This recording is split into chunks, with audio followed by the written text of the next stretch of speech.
మనిషిలో ఎప్పుడు ఇద్దరు శత్రువులు ఉంటారు. ఒకడికి హితశత్రువు అని పేరు, ఒకడికి అహితశత్రువు అని పేరు. హితశత్రువు అంటే చాలా చక్కగా ఉన్నట్టుంటాడు, ఎంతో బాగా కూర్చున్నట్టుంటాడు, మనతో ఎంతో మంచిగా ఉన్నట్టుగా ఉంటాడు, కానీ పాడు చేసేస్తాడు.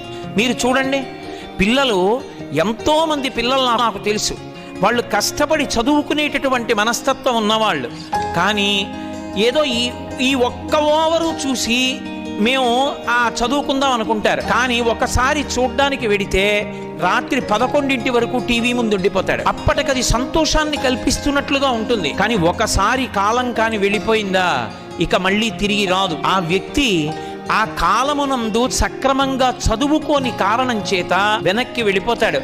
కాలాన్ని ఒక్కసారి దుర్వినియోగం చేసుకుంటే ఆ వెనక ఎన్ని ఇబ్బందులు పడవలసి ఉంటుందో ప్రత్యక్షంగా అనుభవించిన వాళ్ళకి తెలుస్తుంది.